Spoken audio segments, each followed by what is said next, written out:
All I know, bro, like I didn't fit in with like the corporate white. My joint was like perfect. Some of our clients come to us because they want to learn.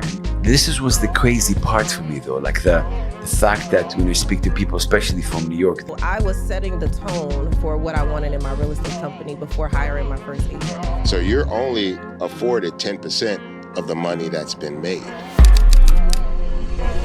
Big 5-0. 5-0, 50. To me, it marks the consistency and how dedicated that both of us are to this and how much we care about this platform.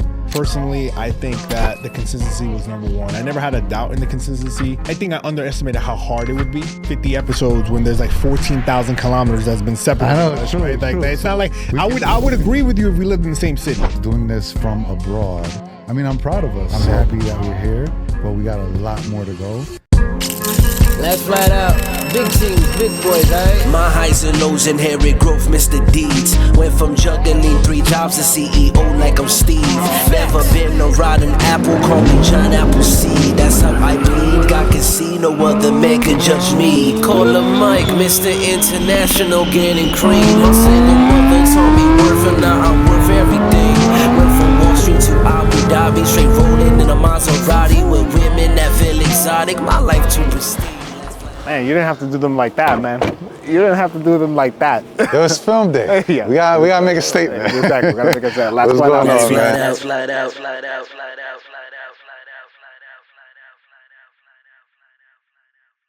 Welcome back to the Last Flight Out podcast. I'm your host, Jay. That's my host, Mike. Hit that like button, hit that share button, and subscribe to the YouTube channel. And give us a follow across all of our social media channels where we can be found at Last Flight Out Podcast. Once again, I'm Jay. You can follow me at JLubrio26 across all of my social media accounts. And you can follow Mike at If Mike was here. Mike. Let him know what's up today. This is a special Big one. 5-0. 5-0, 50. Big 5-0. 50. I'm not too hyped about it though. No, but we're halfway to the halfway point. to 100. But I think it's worth, I guess, stopping and reflecting because I don't think now it's actually 3 years. I think 3 years is more significant. Right. That is like, because that's quite some time doing this. Yeah, you know? it's. I mean, look, we've stuck to it.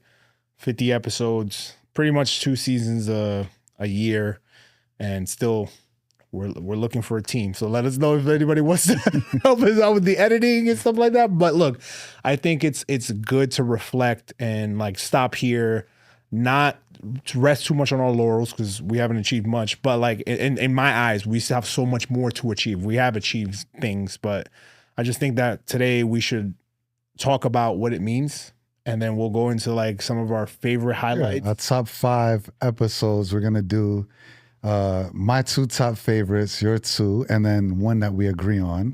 So if you're new to the channel, this is our 50th episode. And then maybe seeing these highlights, you might want to catch up and then go ahead and go back to those episodes and see if you like them or not. Or yeah.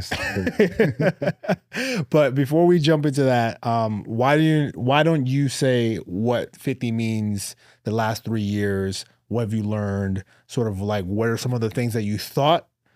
I'm interested to see what some of the things that you thought were going into it and some of the things you were like, oh, that wasn't exactly what I thought it would be like going 3 years into it.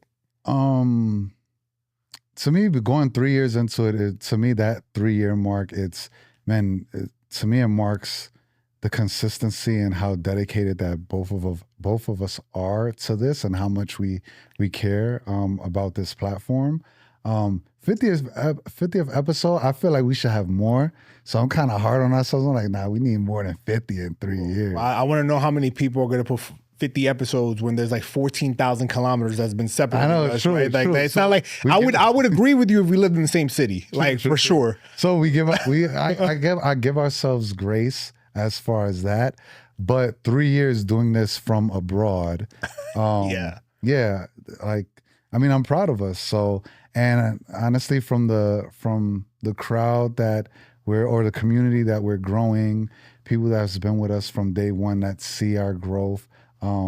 They're proud of us too, and a lot of people, give us encouragement in different ways, in many different ways, whether it's visible or it's not visible. So I'm happy that we're here, but we got a lot more to go, and y'all stay tuned. We got a lot more in the can. Yeah, we definitely got a lot more up our sleeve. There's a couple partnerships that we can't, as of the time of this recording, we can't say what it is. Yeah. We gave you a little preview at the end of season 5, you know, like with a certain partnership that's coming up in a certain industry.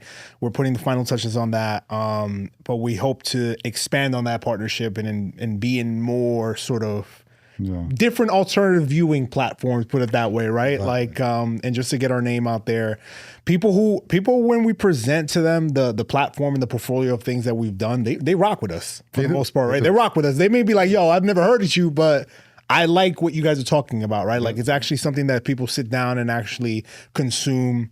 And somebody gave me like a good compliment the other day. They're like, you know, your episodes are more, I want to have like the hour to actually pay attention to what you guys talk about, because there's certain podcasts or certain shows that you can listen to sort of like as background music, right? Because it's like things that you can kind of just listen to casually or whatever it is. But I think that with us, like, you know, someone had told me like it's very hard to do that because I want to actually pay attention to what you guys are saying, and I took that as a compliment. Like, I was like, all right, that's cool. Yeah. For me personally, I think that the consistency was number one. I never had a doubt in the consistency. But I didn't think going into it, I think I underestimated how hard it would be. Like, I was like, oh, it's just recording, putting a couple of things together. And I quickly found out like a recording is like 3% of what we do. And all the work behind it is the other 97% that nobody sees that's below the surface.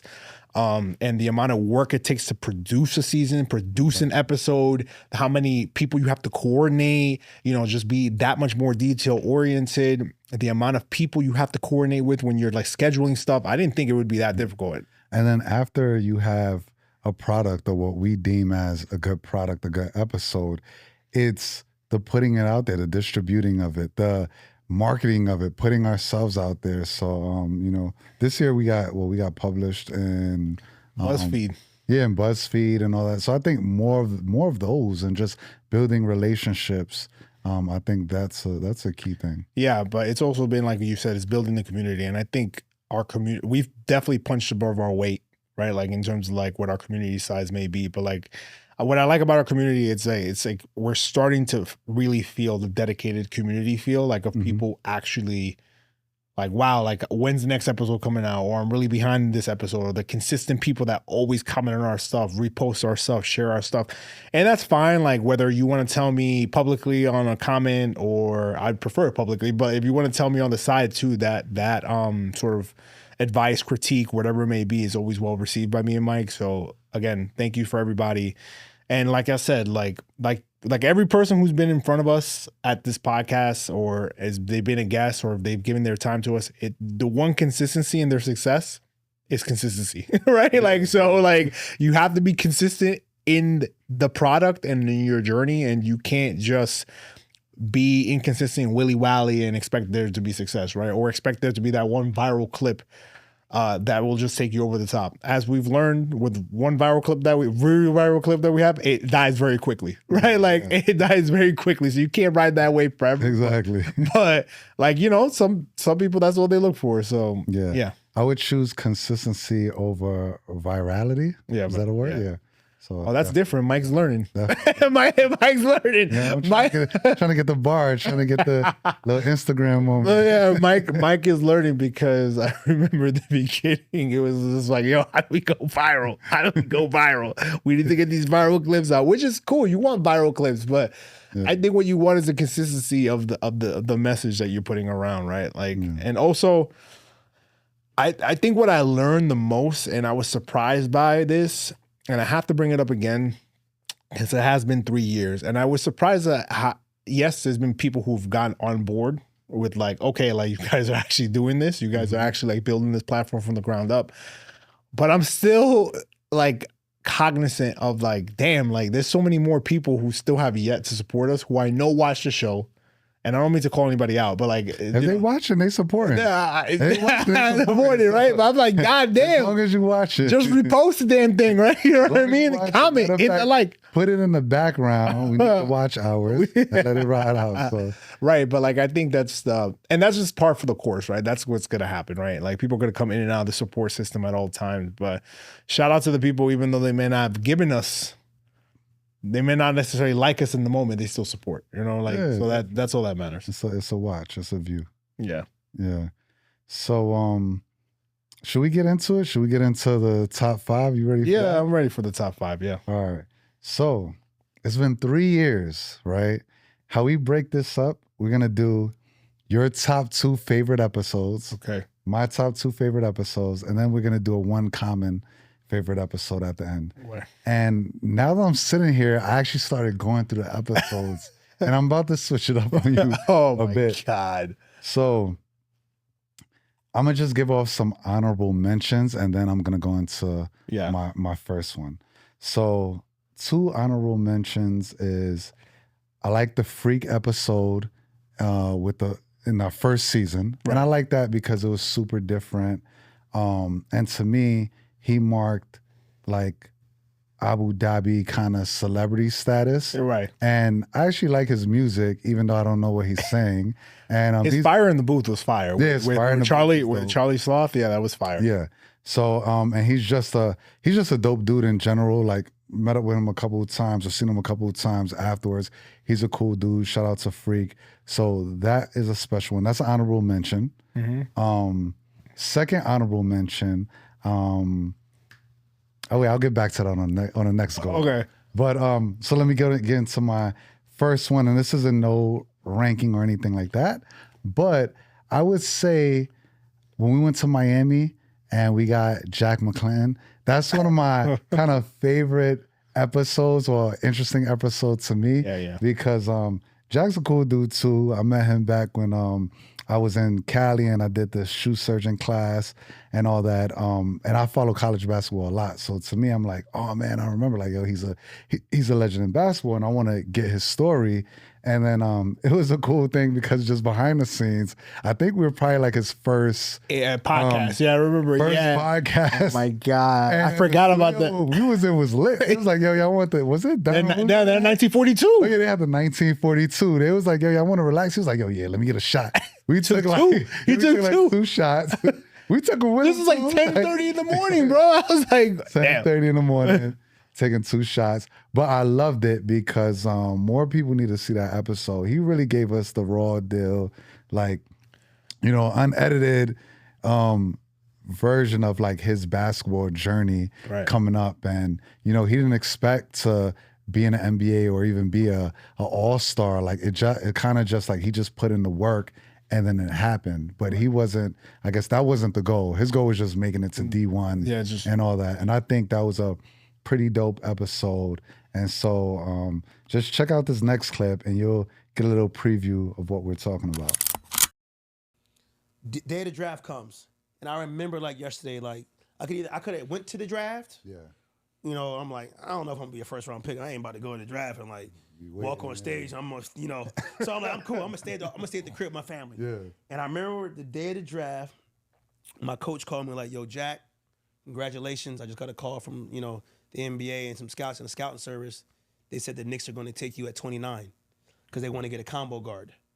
Because they wanted Steph at the early pick. They're like, look, if they don't get Steph with their early pick, if they can't get Steph, they're going to get him at 29.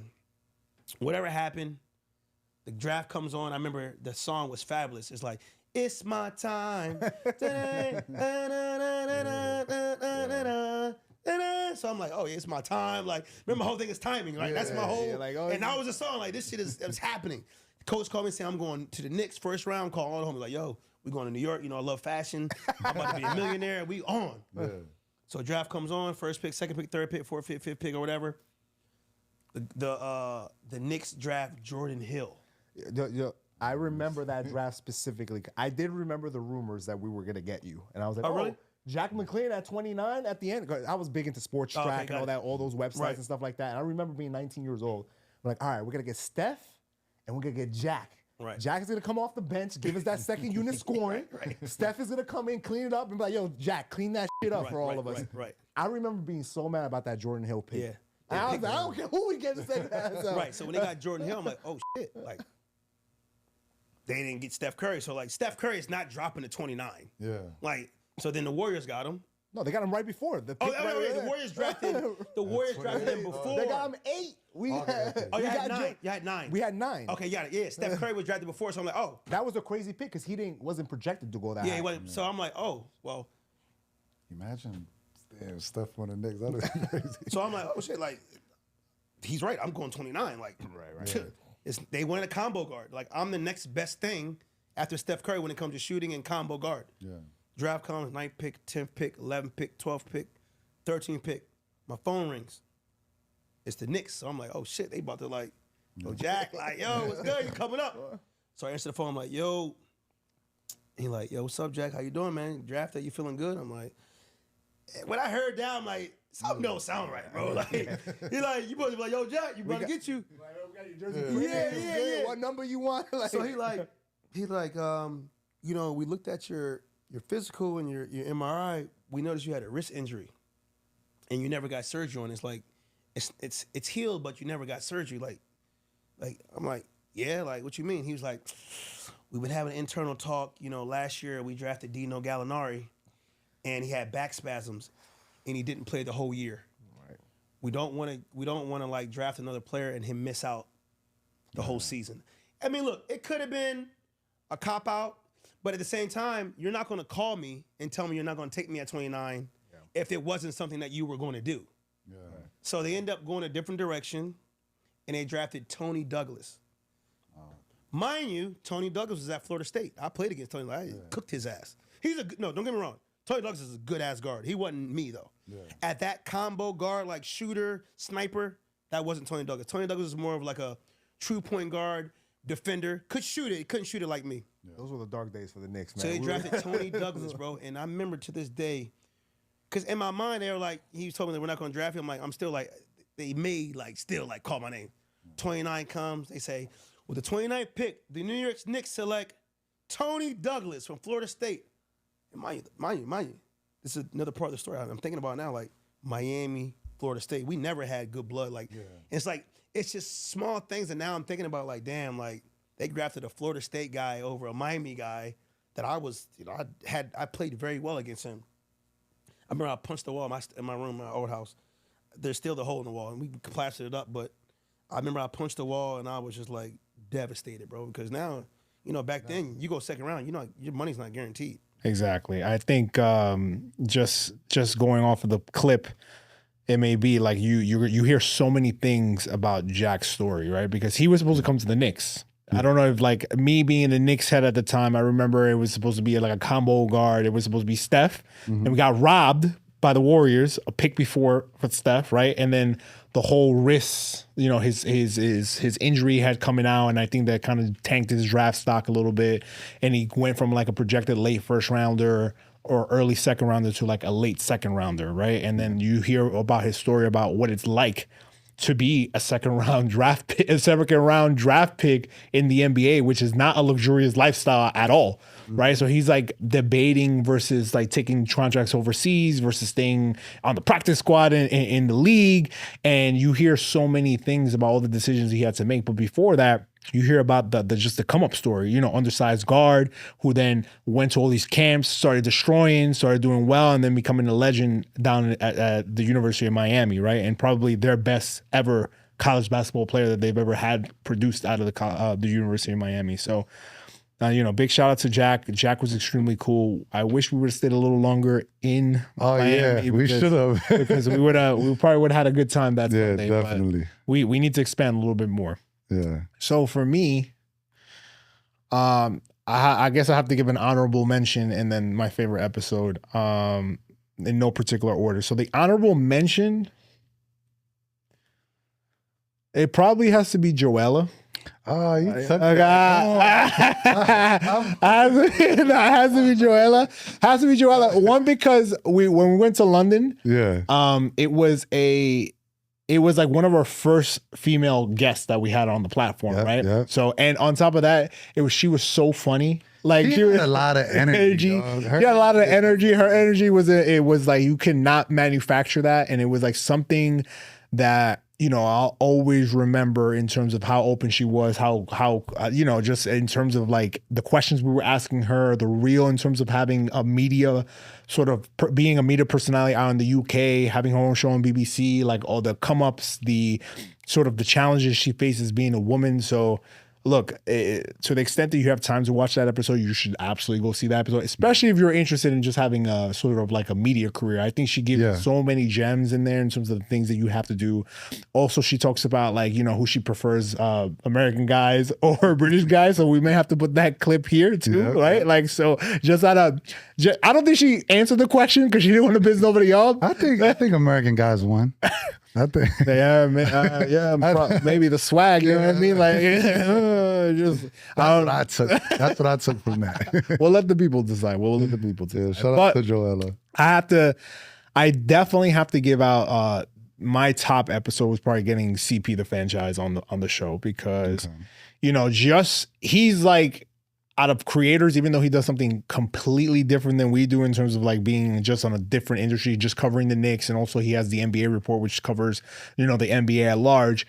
He really truly shows us what consistency can transform into if you stick with it. And also he had a full-time corporate career, right? And talks about having to burn the candle on both ends for multiple years before he became a full-time content creator and just continuing on that grind. And also, if you've ever been to a watch party for Knicks Fan TV, like that, you can't fake that, right? Like, I gotta go. Matter of fact, while I'm here, we should do that. You should go. Yeah, we should do that. You should go. We should go. We should definitely go. And I just think that he gives you the North Star, and he also is a through and through New Yorker, which I appreciate from him. He doesn't give you no fugazi, no Canal Street fugazi, you know, like right, none of that stuff. But I think if you see in this next clip, he explains how what it means, like how he's gotten from nuts to bolts, and sort of like how like content creation, the independent content creation is taking over in sort of the media space, right? Like people are moving away from linear television and moving more into the content creation space.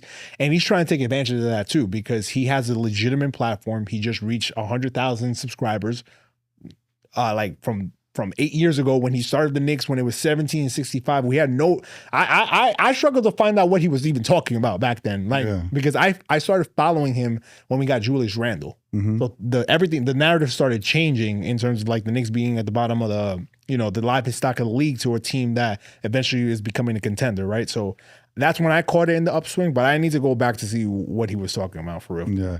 I mean, me not being a Knicks fan, but shout out to the gear though, you know, New York Knicks, fair guy. But that episode, it really actually, I think he's kind of the first person that we met or we brought on the platform that we saw the power of community. Yeah. And the power of you don't have to have 1 million subscribers to really have an impact and really be supported.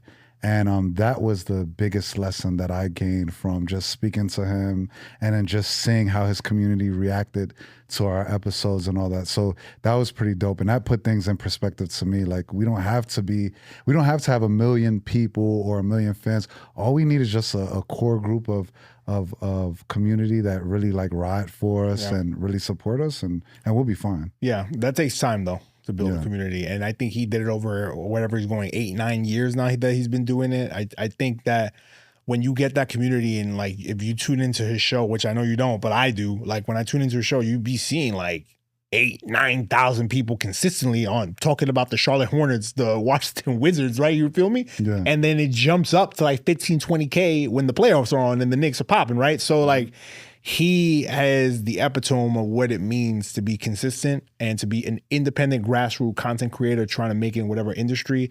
And look, if you're trying to monetize sort of a platform, he gives so many gems in that episode, right? Like, you know, obviously me and Mike, we're self-funding this, and this is a business just like anything else. Like, and we're only as good as the community that supports us, right? So we have to do that. So check out this clip. When did you first realize, you know, moving away from the 17 and 65 season, when did you think to yourself, I think I got something? I think I got something here.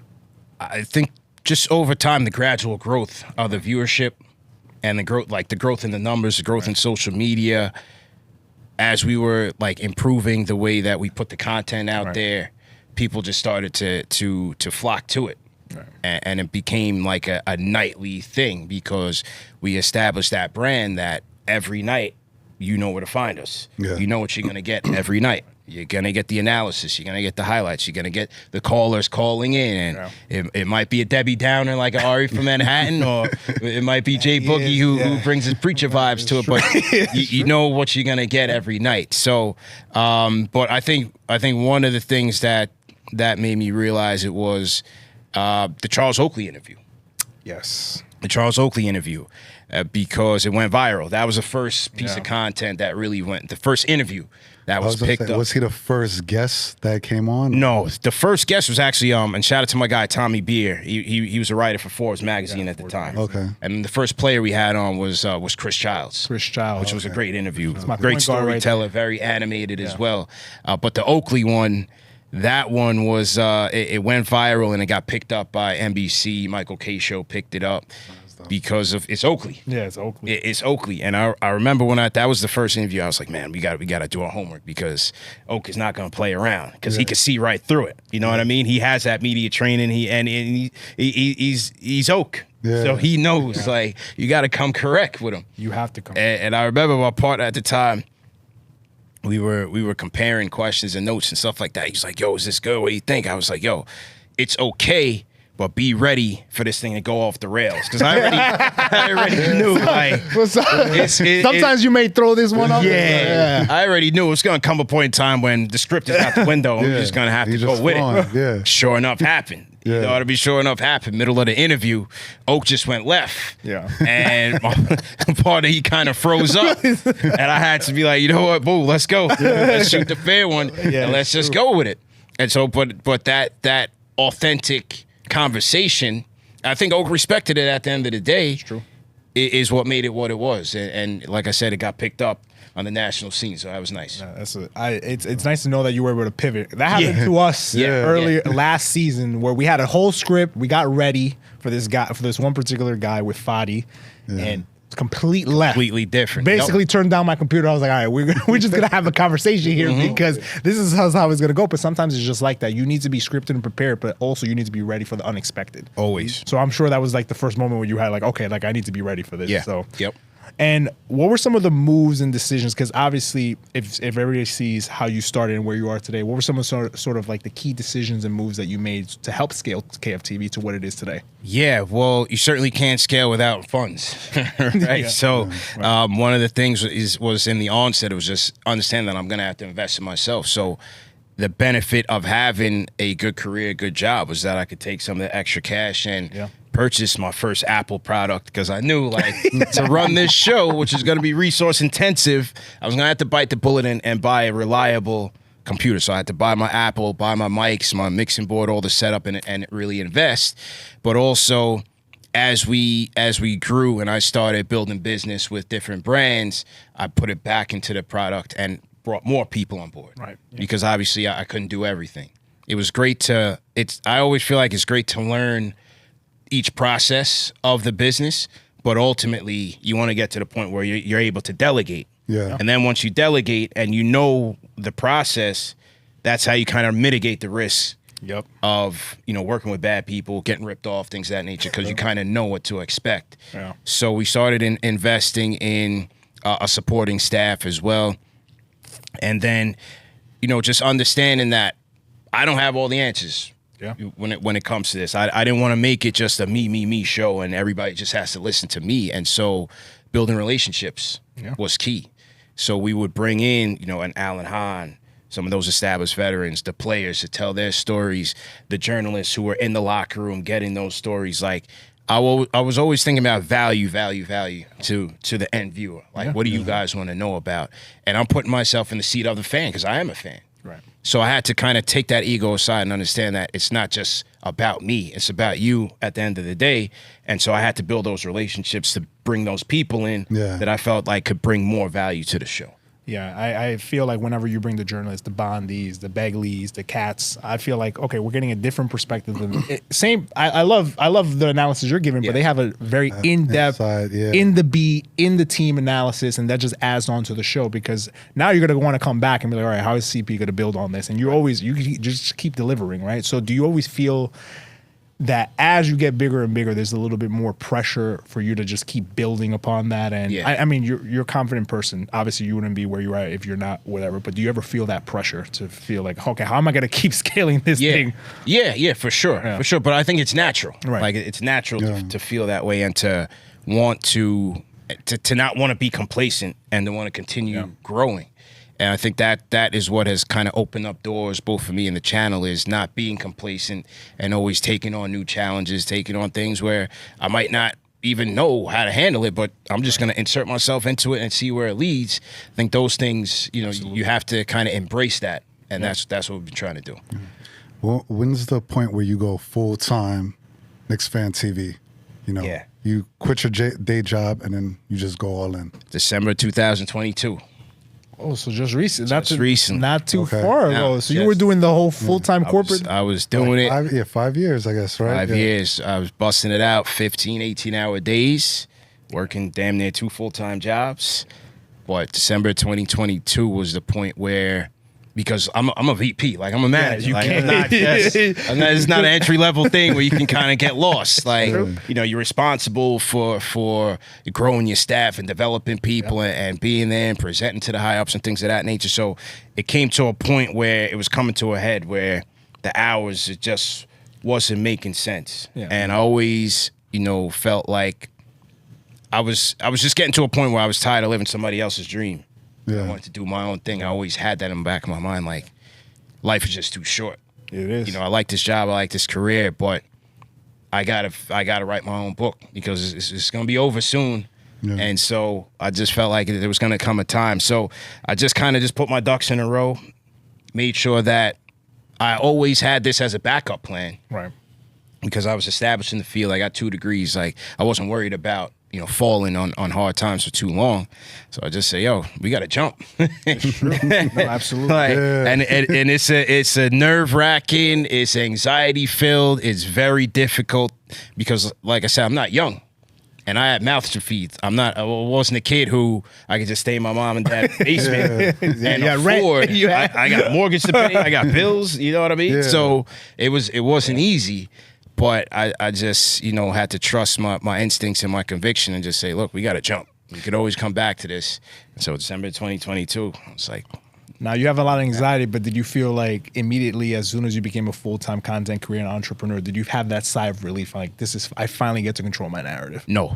No. No. Maybe there was because, it's different. It's different, man. Like, when you come through the school system and you go to college, like, all of that for the most part is preparing you to be an employee. Yeah. Yep. Yeah. You know what I mean? And when you're an employee, like, you can take days off. You can coach some days. You could take a sick day, take a personal day, go to the Yankee game, and you know what I mean? Yeah. You can have those days where you just BSing it, like BSing through. It's true. When you're full time and you're on your own, you can't do that. Yeah. You can't do that. And so every day you got to figure out not just how I'm going to eat, how's my team going to eat, how are we progressing? Yeah. Are we doing the right thing? Is this decision that I'm making, is this the right move to make? There's no guarantees, especially in this industry that's in its nascent stages, still growing. Yeah. At least on the corporate side, that whatever I do, at least for the most part, 15th and the 30th, I'm going to get my check. Right? They might bring you in, be like, yo, you got to step it up. But for the most part, 15th and the 30th, I'm good. Yeah. But with this, it's all new territory. And so in the beginning, I was like, sweating. But I said, yo, just stick with it. We'll get to cruising altitude at some point. So it makes me feel better that I'm still doing those 20-hour days. You see the time. I'm texting this guy 4 in the morning, 3 in the morning as soon as I'm done with this job, because this job is ruthless. But I'm so dedicated to this platform because I feel like, similar to yourself, I feel like there was a little bit of a gap, at least in what we're trying to do. Yeah. And I feel like I'm trying to actually bring up stories such as yourself. I think, to be quite honest with you, I find you a lot more interesting than some of the high names, because I feel like you're the dream. taking it from having humble beginnings, building yourself up, doing it over time. And I feel like there's so many more interesting people who do that rather than people who are in the top 1%. You know, I could show, I'm not trying to pick anybody out, but I just feel your story is much more inspiring, much more relatable to the average normal human being than some other. Look, it doesn't matter how many times I go to the gym. I'll never jump as high as LeBron James. I'm not gifted. Like, it's just not happening. It's just never going to happen. Yeah. But through perseverance and consistency and having a will and determination and plan, you can do whatever you want to do, such as yourself, right? So shout out to you again, man. Appreciate it. All right. So we're on number 3. So it's back to me. And I'm going to give my second honorable mention, and then I'll go into my next clip or my favorite moment or favorite episode. So honorable mention, I'm going to go with the Fadi episode. Hey, you took mine, bro. You took mine. Whatever. But I can't believe that's an honorable mention. It was actually a good episode. Like, it was a good, but it's an honorable mention because it's we can't fit. It's only 5. Yeah, it's only 5. It's hard. It's hard. So I'll tell you when I choose mine why I choose it. But the Fadi episode is my honorable mention because one, it was like we just didn't expect that. So that was another element of, you know, doing this whole podcast media thing. We could be as researched as we want to be. We can have a plan, go into it with a plan, but sometimes things go left or not as planned, and we just have to, we learned then, like, we just got to roll with it, right? You know, and keep things going. And I was going to say, check out this clip as to why we were not expecting this for what we were expecting. Me and Mike came ready, but check out this clip. I made enough money, and I was like, okay, I'm chilling. I'm living on South Beach. My neighbor's Lil Wayne. And then that's when I got in the streets real heavy, man. To the point where, like, I'm selling, like, I was like the biggest Oxycontin guy in Miami, man. Damn. So I was like the biggest seller to Hell's Angels in New York, you know? Oh, okay. Man, that was a crazy phase, bro. And then, like, statute of limitations is a wonderful thing. So, like, see, bro, this is the first time. This is the first. You guys get an exclusive shit. Yeah, no one knows this. You know what I mean? This Except my is closest friends. You know. Yeah. Man, I was like back and forth, New York, Miami, New York. I was just, bro. It was that nightlife was crazy. And then, mind you, I don't drink or smoke. Okay. How did you make that? Is I mean, that's the person. You're actually the perfect person because you're not getting high on your own supply. You're not drunk. You're actually sober all the time. So you're actually the perfect person for something like that. But I guess in that life, like when you were probably making a lot of money, but what drew you there? Like, was it just the excitement of being around all these people, or was it like just being your own boss and having? No, I don't. I feel comfortable with the streets, man. Yeah. Like, those were my friends. You know what I mean? Like, it was all I know, bro. Like, I didn't fit in with like the corporate white. Even when I was like working in the corporate field, like, they loved me because I had some swagger. You know what I mean? Like, they loved me because, like, they do. I was a little hood. Believe me, they love that. They love that. Yeah, like, they love that. I'm telling you, you know what I mean? So, like, and it was all I knew, man. Like, I loved it, man. That's my life, man. That was me, you know. Like, that's what I grew up on. So you were in that. So after Cavi, you're in the streets at this time. And I guess what was your plan? Like, if you could take yourself back. I didn't have no plan, bro. Yeah. So I didn't have no plan, no direction, nothing. You know. Yeah. And thank God, like, that I didn't drink or smoke. You know what I mean? Something really bad would have happened. You know. Yeah. But yeah, then like, I was like, man, I kind of caught it myself. I was like, man, I'm not moving forward. Like, I'm still doing the same shit every day. So, like, and that's when I picked up and moved to Michigan. Michigan. Oh, okay. Yeah, that did not appear anywhere. Man, Michigan. I think that was in your LinkedIn. I was like, Michigan. Yeah. Oh man, I haven't opened up that LinkedIn in a long time. You got the baby face there. So you moved. So I moved to Michigan. And that says enough. That's enough. That's all we gotta say. That little clip is what is the reason why we weren't expecting that at all. That didn't come up in none of the research that we had. And he said it on camera, and that's when me and Mike put down the laptops. Exactly. Because none of the questions we had after that point had to do with any of that. Yeah. And the episode took a complete left turn. Yeah. Right. And I think that for me personally, it showed me that you have to be able to pivot and stay nimble in an episode. I don't think we've ever had to do that until that point. Yeah. We're like, damn, we got to come up with questions on the fly now. Yep. And it ended up being a good episode. Like, it ended up being a good episode. It was received fairly well. And shout out to Fadi for coming on the show. Yeah. All right. So my second favorite episode, or not favorite, but moment that always stands out is the Christian Maxon episode where she is she's the Dubai matchmaker. Yeah, Dubai so to me, that's one of my favorite episodes because, and not only my favorite episode, but I feel like it's a fan favorite. So most people, when I tell them about the podcast and look at our platform, the first episode they always go to the dating in Dubai and the matchmaking thing. And I think that in general, dating is just a hot topic. People want to know. I think we did dating in New York or anywhere. People want to be in people's business and want to see who's available because these streets are tough. It's rough out here in these streets. So I think it was a cool episode. It was a fun episode just talking about like how she matches people up in Dubai and how she ended up being the Dubai matchmaker and just what kind of unrealistic expectations people have in the dating scene and just giving tips on how you should date. So it was fun, and literally everyone when I first introduced them to the podcast, that's the one they're gonna go to. Yeah, and check out this clip as to why people have unrealistic expectations. What are some of the common dating pitfalls that you've seen that your clients experience? Because you work with a particularly niche market, right? Yes. So I'm assuming these guys are super hardworking. They're entrepreneurs, they're CEOs. Most of them are founders, CEOs. They've built their own empires, and that's where the whole maybe they didn't build out their networks because they were busy building their own empires, or they just are very time poor and they need somebody, or they're used to outsourcing everything in their life, and that's why they hire a matchmaker.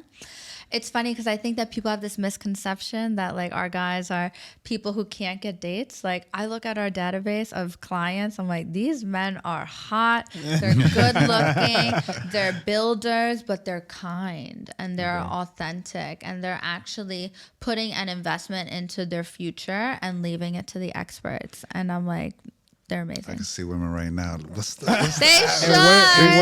ChristianaMaction.com. Exactly. And what are some of the common pitfalls you see that they have when they're dating?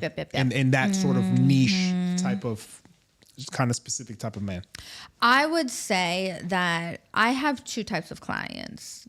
I mean, I don't like to put people in boxes, but there are some of our clients come to us and they use the service to have a wider network.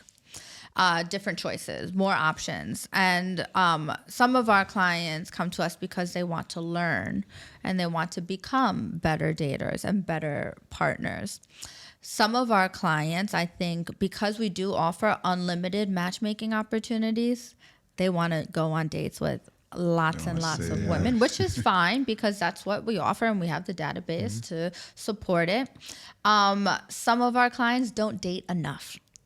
And I tell them, right, I actually prefer the guy who goes on 100 dates. Well, we never put guys on 100 dates, but I prefer the guy who goes on dates because then the process becomes perfected.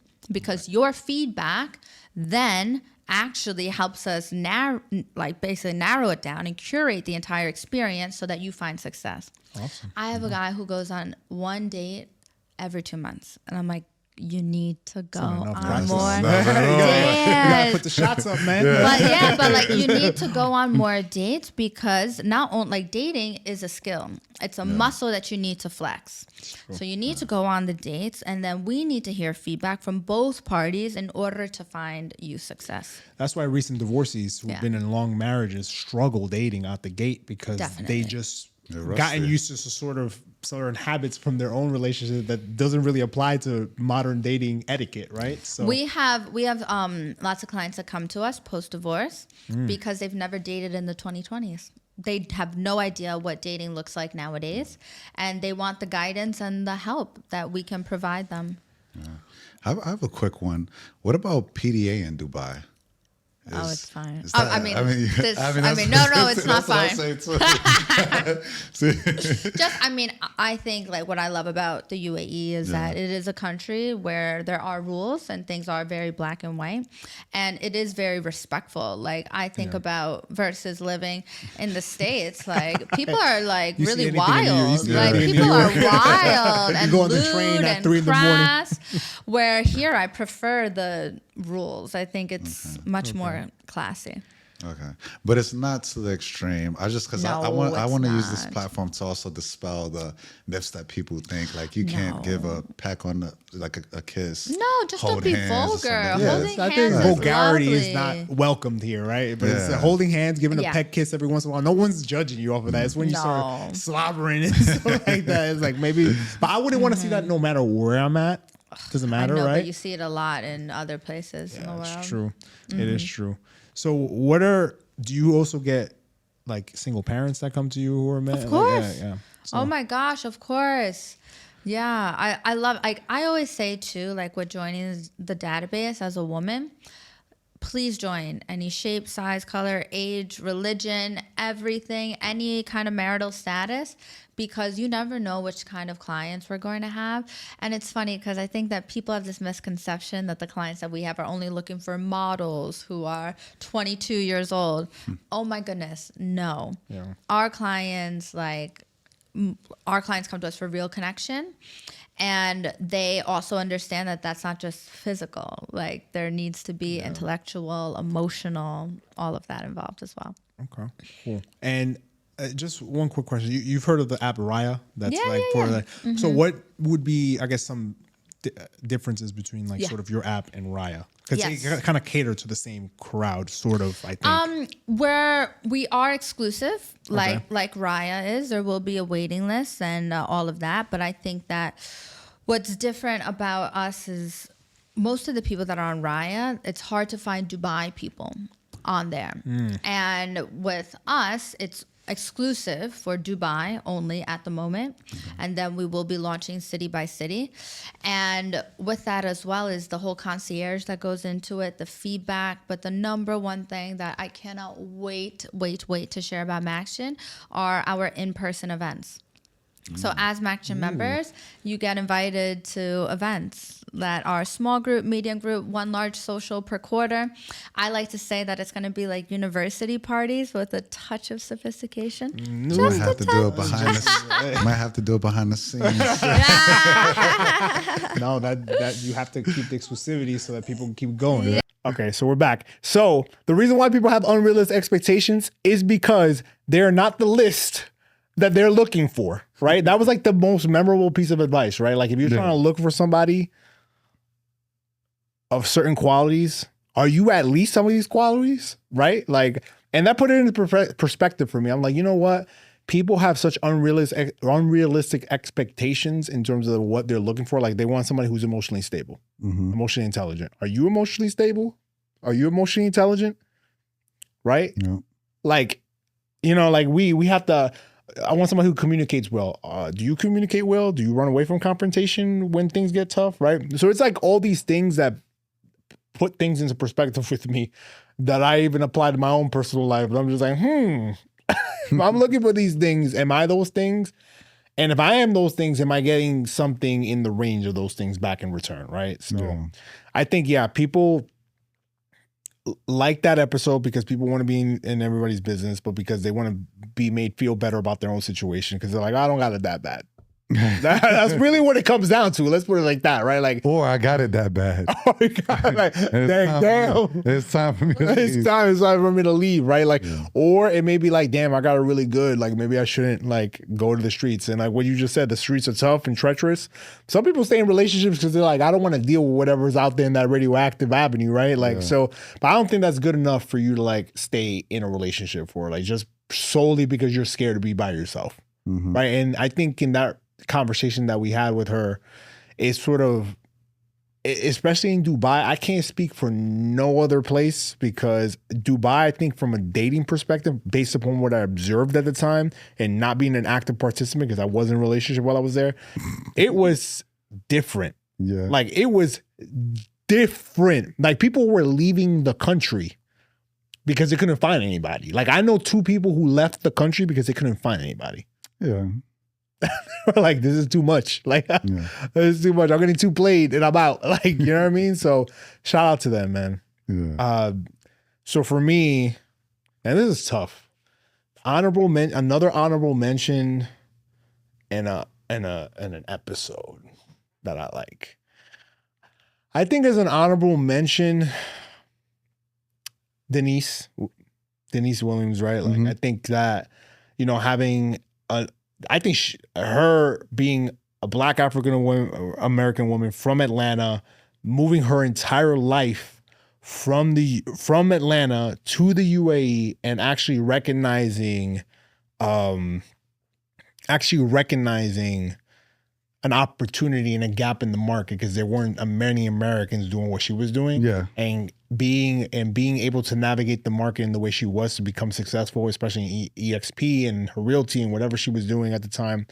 You know, so I think that, you know, if you see this clip of her talking about like, you know, the mentality you have to have and sort of like what she had to go through in order to ingratiate herself in the market, then you'll definitely see, you know, the things that we admired about that conversation. What caused that shift to go from Atlanta to Dubai? Like that's a huge. Yeah, that's a lot of people. I'm sure there's not another person out here from Hinesville, Georgia, out in Dubai, right? So, what did you always want to come to Dubai? Did you always want to go international? What sort of did like? you visit first? Did you visit first? Like. So coming from Atlanta, so I opened my own real estate company in Atlanta in 2018, Williams & Co. International Realty, hence the name International. So I've definitely wanted to have a global brand, you know, a footprint. I saw myself as a bigger brand than where I was. You know, vision is so important. Yeah. You have to see yourself where you want to be before it actually realizes, right? Yeah. So I was setting the tone for what I wanted in my real estate company before hiring my first agent. And so what that looked like for me was in 5 years, I was giving myself 5 years to open my first international branch. So a lot of people don't know that I'm dual licensed. I'm licensed in Georgia. I'm licensed in Florida as well. So I've been multifaceted in that way. But international, initially, I was thinking I would do something within like a 4-hour flight of Atlanta, just being able to do same day travel, you know, ease of business, you know, Jamaica, Mexico, places like that. Dominican Republic, it's very easy to get into the real estate market there. When I would visit just on vacation, I would see franchises, Coldwell Banker, Keller Williams, Remax that were already there. So I was like, okay, these are opportunities to do international business. However, the reason I didn't choose those areas, even though they were more convenient location-wise, is because of their economy. You know, it didn't check the box for safety. It didn't check the box for having a solid currency. You know, it didn't check the box for me just feeling like, okay, I can really get people to come here and invest and be confident in their investment just because it's so volatile. You know, or I don't want to necessarily be somewhere where a hurricane could come and completely wipe out my real estate portfolio. You know what I mean? And so you have to think about, like, what does that lifestyle check look like? When I talk to people about real estate, most people only think about the numbers. Yes, the numbers are super important, but you have to also think about the lifestyle that comes with it. So when I came to Dubai to visit, I fell in love with the lifestyle. I fell in love with the fact that this was an emerging market and there was room for me to grow, you know, and I really wasn't much convincing when it comes to selling Dubai because when someone comes to experience it for themselves, they get it. You know, immediately. So all now I'm doing is just educating you on the numbers, but I'm not talking to you about down payment assistance. I'm not talking to you about what kind of discounts you can get because the tone is already set. And so for me, if I was thinking about doing luxury real estate and wanting to partner myself in that type of environment, I'm like, you know what? Dubai is the place to go. It's the number 4 luxury market in the world. So when it comes to the numbers, Atlanta and Dubai is just night and day. You know, I can have a lot more financial success here and be a unicorn while I do it. So that's the biggest, that's the biggest advantage, a competitive advantage that people should look for when making decisions in their business to expand. That you are, because you are the first Black American real estate owner here in Dubai, right? So being a trailblazer in your space here in the UAE, how did you handle the challenges of being the first Black American woman to run a global brokerage firm in Dubai? Like, what were some of the challenges at first, and how did you handle some of that? And I just want to add to that as well. You know, there's a stereotype that comes out here. You're female. Are you going to be respected out here? Can you get your business through? Did that go through your mind while coming out here? All of it went through my mind. You know, I would be lying if I didn't say I had different concerns and, you know, like what will it be like to do business? Because it's one thing to visit, you know, and have fun. And it's a totally different thing to move and live in a foreign land. So I had to go through a lot of due diligence. You know, a lot of people make emotional decisions, and I used to be one of those people where it was like, okay, cool, this looks fun. Let me do this business. Oh, this person seems cool. Let's partner up. Now I've matured in that way, and so it took me a year before I actually decided to relocate. So that's the part people don't know, because when I made the announcement, I moved a month later. They didn't see the due diligence. They didn't know that I was taking multiple flights to Dubai to do research on the market, to meet people, to build up my network. And that's what people have to realize. Like, I get so many DMs and people contacting me. Oh, I'll book a flight. I literally saw it this morning on my way here in my DMs. She was like, I'll book a flight last minute. Like, I just want to work on your team. That's a turnoff for me, because that is just an emotional decision, because you're looking at the glitter and the glam and you're not really thinking about strategy. I want to partner with people who are strategic about their decision making, because the minute you don't get paid that first or second month in real estate, you're going to believe that it doesn't work, because you didn't even have a strategy to begin with. You were doing it for the wrong reasons. Yeah. So it's a long-term business. It's a long-term business play. So And I guess, honestly, you make it look easy. Yeah. Yo, you make it look easy. I see on IG. I'm like, I want that life. I'm with you. I'm like, she's everywhere. I'm everywhere all the time. But listen, I fly out next week. So the reason that it looks easy is because I have proof of concept. I didn't come here starting from scratch. I came here starting from experience that I've had in the U.S. So I've been in the industry since 2012. I came here officially in 22. Started visiting in 21. So it was just about applying what knowledge I've already had, skill set that I've already had, leaning into my network that I've already built and bringing them to a new market. So for someone that's brand new in real estate, it's very audacious to just jump out there and just say, okay, I'm going to just start an international company. I don't recommend that, you know, because you have to really be able to overcome so many objections, especially if you're American. And I'll speak for myself. I'm dealing with people who have to overcome a 7,000-mile trip to their real estate property, okay? I'm overcoming the stereotypes that Americans have about this industry, this market. You know, am I gonna be looked at a certain way? Am I gonna deal with racism? Am I gonna be, you know, locked up for touching someone? You know, it's just all these different things that I have to dispel myths, right? Then I have to overcome the inventory itself. Where I come from in my market, you can buy $1 million house is like a mansion, you know, in Atlanta. That's an apartment in Dubai. So I'm having to train you to think about this closet being this big versus a closet being an entire room. So there are so many things, and you have to have a certain level of skill, posture, and confidence to be able to convince someone to sign on a dotted line in a place that they will hardly ever visit. So they're really, really trusting you to navigate that purchase. All right. So back to my second episode that I think was one of my favorite milestones, and it has to be Big Haas.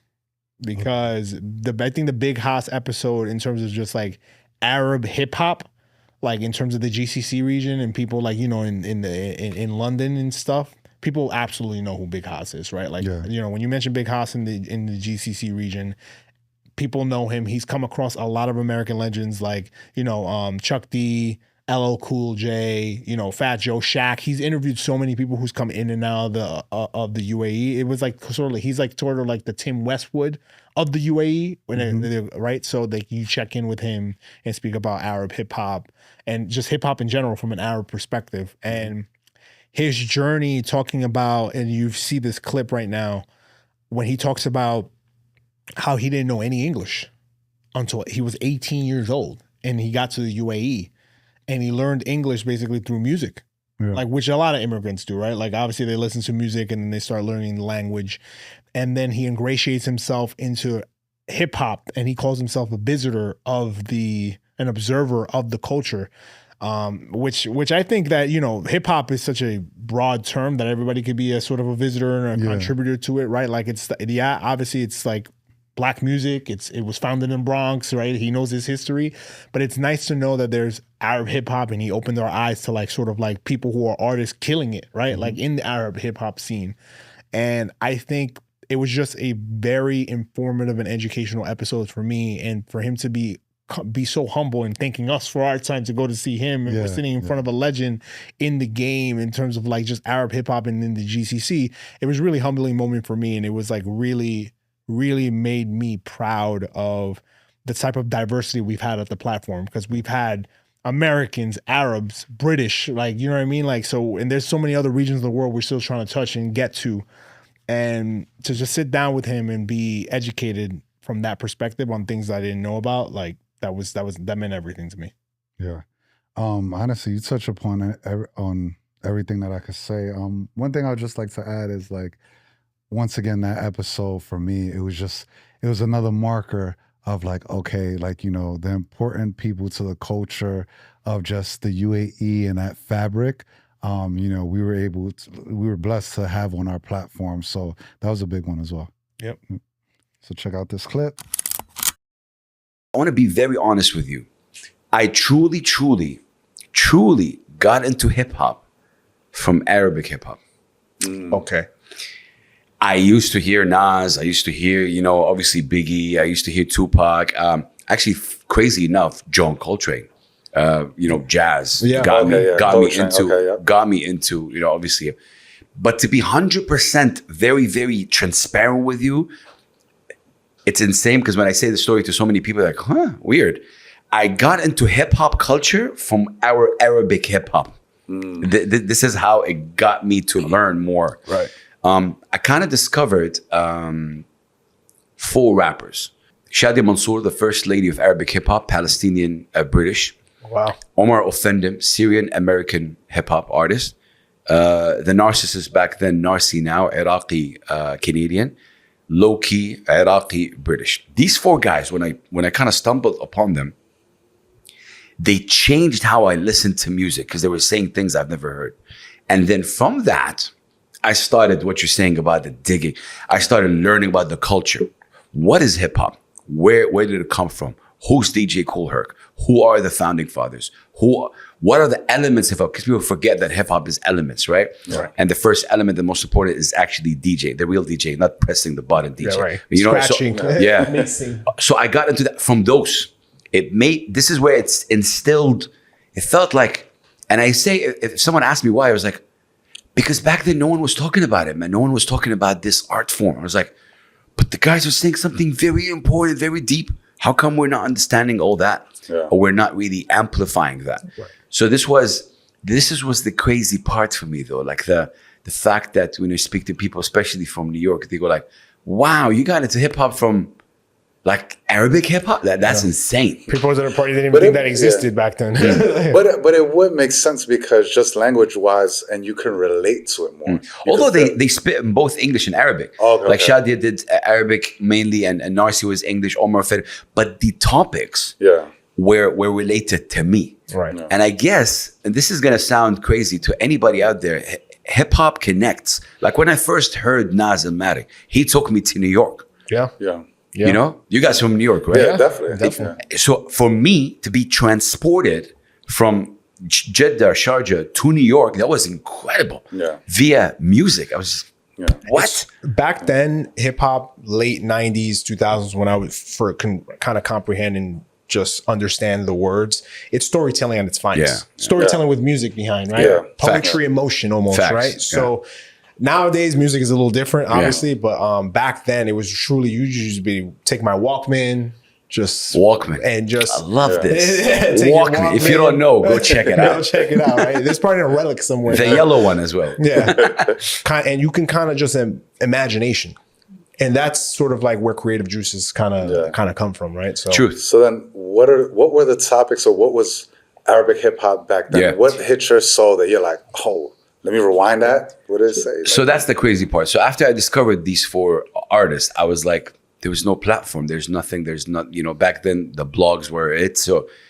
this is where Revolt started, as a blog, right? So it started as a blog so that I can document this movement, because I now know that there's an Arabic hip hop movement that's starting. And you know, I wanted to kind of document it. Why? Because it felt like a sense of duty. I was like, okay, you know what? Something moved in me. And I always say this and people don't get it. Like, Has, why do you keep doing this? I'm like, Because it impacted me. It changed my heart. And I felt like, okay, if I do it, maybe I want somebody else's heart to be impacted and changed, same as me. This is the reason.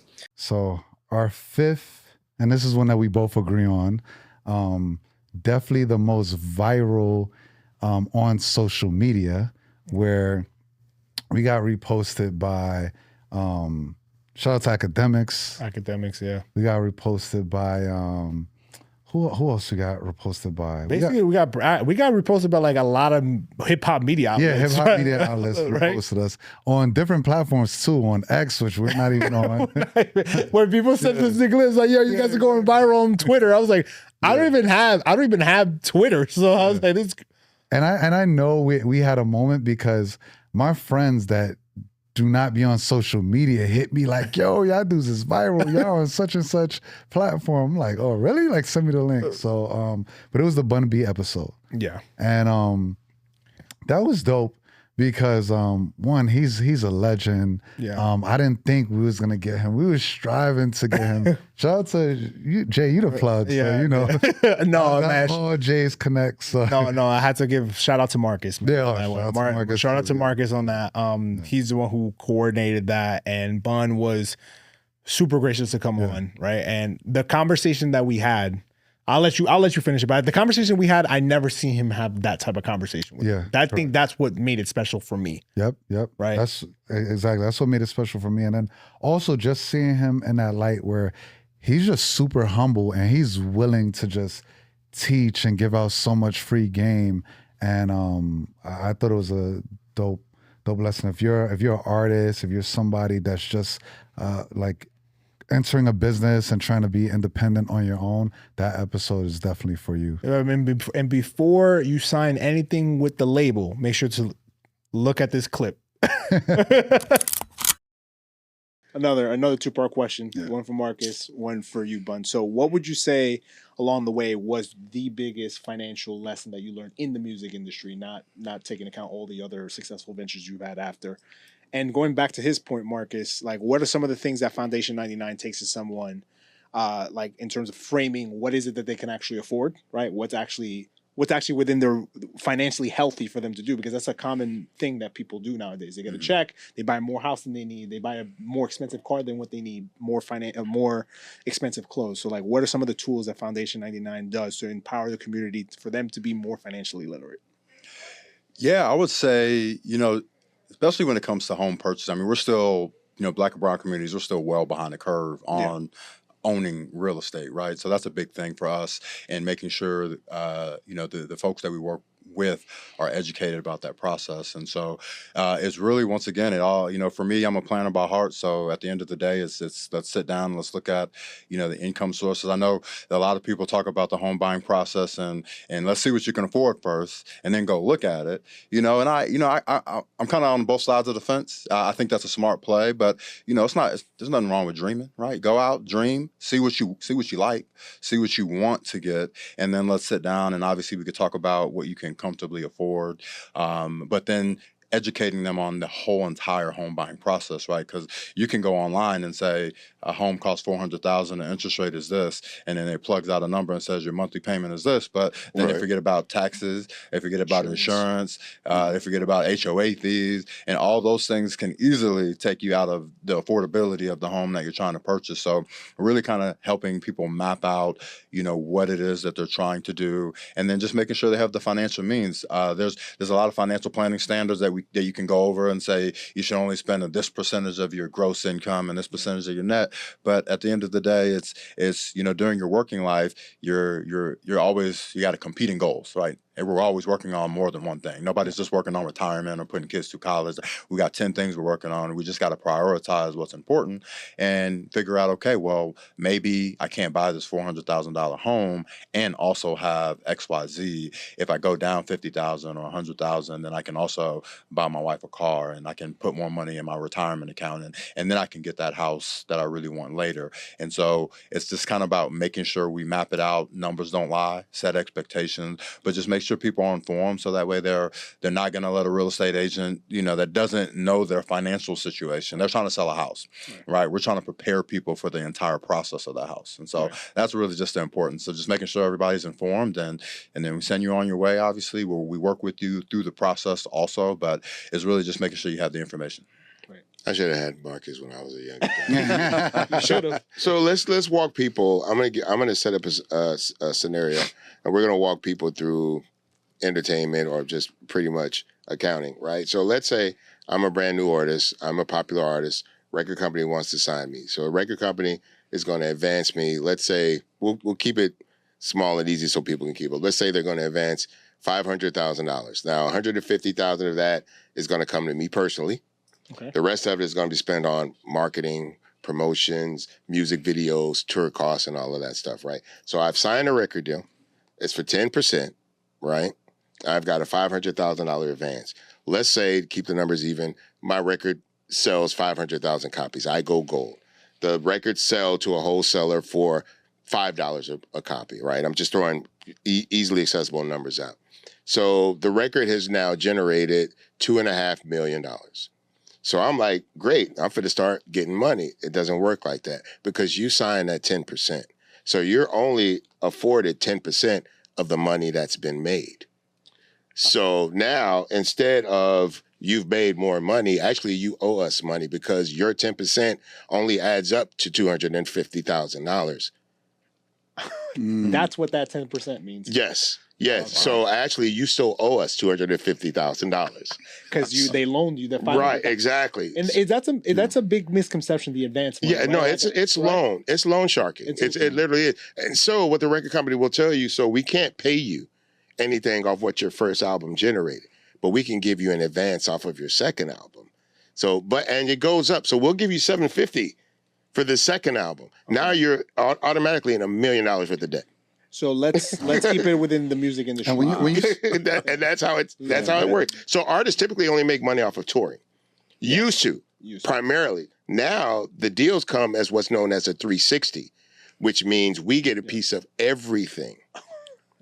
So, but now the record companies, to be fair, they have more incentive to help you with merchandise. Right. They have more incentive to help you with touring because they benefit off of it. Okay. But you're still underwater. Yeah. The entire time. You're still underwater. They realize that artists could actually profit from the touring and from the merchandise sales on the road. So they had to build a model and convince artists that they needed more help from the label in order to generate this income. Right. All right, boom. There you have it. We're 50 episodes in. 50 episodes. We gave you some honorable mentions. We gave you our 5 episodes that we love that are special to us. But to be honest, every single episode and every single guest we have, and even when we don't have guests, are special to us. But, we only got, an hour and 20 minutes to do this. So we couldn't give you everything, but definitely go back and just hit play on the whole playlist. Hit play and just start from the beginning. See, went through 50. Yeah, but it's crazy that we're building a catalog. Like, I feel like we have a portfolio now of work that we've collected. And what's most impressive is I think I could see the massive improvement from episode 1, where we had no idea what to do, versus episode 50, which is this one where me and Mike are a little bit more comfortable talking on camera. Now we've expanded into doing individual sort of interviews, which presents a whole different dynamic to the show, right? And just taking advantage of not seeing our distance as a negative, but sort of as a positive in ways that we can bring things together in terms of bringing more content to the audience, providing more stories, getting our narration better, getting our own on mic presence even better, on video presence better. And just, we're halfway there. I always said, I won't complain until I get to 100. Not that I'll complain when I get to 100, but I just feel like 100 episodes is really what I want to get to. And then we'll sit back, we'll do another 100 episode milestone, and hopefully there'll be a massive improvement between episode 51 and 100. Exactly. Right? Exactly. So, and then everybody, I hope you enjoyed this episode. Like Mike just said, please tune back. If you're new to the show, make sure to just click play on episode 1 and make sure to like, share, subscribe, comment, give us a follow across all of our social media channels. We will be found at Last Flat Out Podcast. You can find me on top of all my social media channels at JLubriel26, and you can follow Mike at if Mike was here. Thanks God for tuning in. See you next week, same time, same place. Peace. Man, you didn't have to do them like that, man. You didn't have to do them like that. It was film day. Yeah. We gotta make a statement. Exactly. We gotta make a statement. Last What's one going out. on, man? Fly out.